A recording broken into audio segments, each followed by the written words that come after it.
రాష్ట్రంలో summer season రాకముందే అగ్ని ప్రమాదాలు సిటీ పబ్లిక్ ను వణికిస్తున్నాయి. వింటర్ రెయినీ సీజన్ కంటే సమ్మర్ లో ఉష్ణోగ్రతలు ఎక్కువగా ఉంటాయి. వేడి తీవ్రతతో అగ్ని ప్రమాదాలు ఎక్కువగా జరుగుతాయి. ఇప్పటికే సిటీతో పాటు సిటీ అవుట్స్కర్ట్స్ లో మైనర్, మేజర్ కలిపి పదుల సంఖ్యలో అగ్ని ప్రమాదాల కేసులు నమోదయ్యాయి. ప్రమాదాలు ఎక్కువగా షార్ట్ సర్క్యూట్ తో పాటు బిల్డింగ్ నిర్వాహకులు ఫైర్ సేఫ్టీ రూల్స్ పాటించకపోవడంతోనే జరుగుతున్నాయని అంటున్నారు అధికారులు.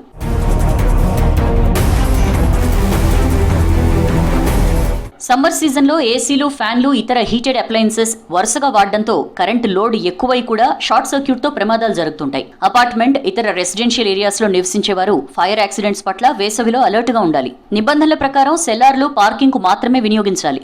కానీ చాలా చోట్ల అది అమలు కావడం లేదు. తాజాగా నాంపల్లి ఫర్నిచర్ షాప్ లో కూడా సెల్లార్లో మెటీరియల్ డంప్ చేయడంతోనే ప్రమాదం జరిగి 5 చనిపోయారు.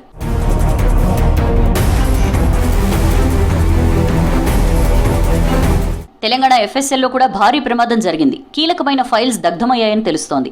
అది మరొక ముందే జూబ్లీహిల్స్ రోడ్ నెంబర్ 36లోని షాపింగ్ మాల్ బిల్డింగ్ లో భారీగా మంటలు ఎగిసిపడ్డాయి. అయితే బిల్డింగ్ లో రెనోవేషన్ వర్క్స్ జరుగుతుండడం, మాల్ అంతా ఖాళీగా ఉండడం, కేవలం పనిచేసేవారే ఉండడంతో ప్రమాదంలో ఎలాంటి ప్రాణ నష్టం జరగలేదు.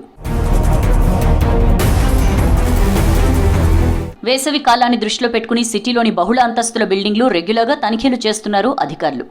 అపార్ట్మెంట్, షాపింగ్ కాంప్లెక్స్ కు చెందిన వారు రెగ్యులర్గా ఆడిట్ చేసుకోవడం, హౌస్ కీపింగ్ సక్రమంగా నిర్వహణ జరిగేలా చూసుకోవడంతో పాటు ముఖ్యంగా సెల్లార్లు, ర్యాంపులు మెటీరియల్తో బ్లాక్ చేయొద్దని సూచిస్తున్నారు అధికారులు. రెగ్యులర్గా మనం బిల్డింగ్ ఇన్స్పెక్ట్ చేస్తున్నాము. వాళ్ళకి అగ్ని ప్రమాదం మీద అవగాహన కల్పిస్తున్నాము. రెగ్యులర్గా ఆడిట్ చేసుకోవాలి. అదేవిధంగా బిల్డింగ్లో మంచి హౌస్ కీపింగ్ మెయింటైన్ చేయాలి. చెత్త చెదారం లేకుండా చూసుకోవాలి.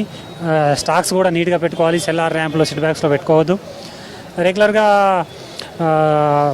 మాక్ డ్రిల్స్, అవేర్నెస్ ప్రోగ్రామ్స్ కండక్ట్ చేసుకొని సిబ్బందికి ఫైర్ అయినప్పుడు ఎలా ఫైర్ని కంట్రోల్ చేయాలి, ఒకవేళ ఫైర్ అయితే ఎలా బయటికి రావాలి, దాని మీద వాళ్ళు ఖచ్చితంగా వాళ్ళకి అన్ని అవగాహన ఉన్నట్లయితే ఇలాంటి అగ్ని ప్రమాదాలు జరగకుండా కంట్రోల్ చేయొచ్చు. ప్రమాదాలు జరిగినా ఆస్తి నష్టం, ప్రాణ నష్టం జరగకుండా బయటపడవచ్చు. సమ్మర్లో ఎక్కువగా అగ్ని ప్రమాదాలు జరిగే అవకాశాలుంటాయి. అందుకే ప్రజలు, వ్యాపారులు ఫైర్ సేఫ్టీపై అవగాహన పెంచుకోవాలని అంటున్నారు. ప్రమాదం జరిగినప్పుడు ప్రజల అప్రమత్తత కూడా ముఖ్యమని సూచిస్తున్నారు ఫైర్ సేఫ్టీ అధికారులు.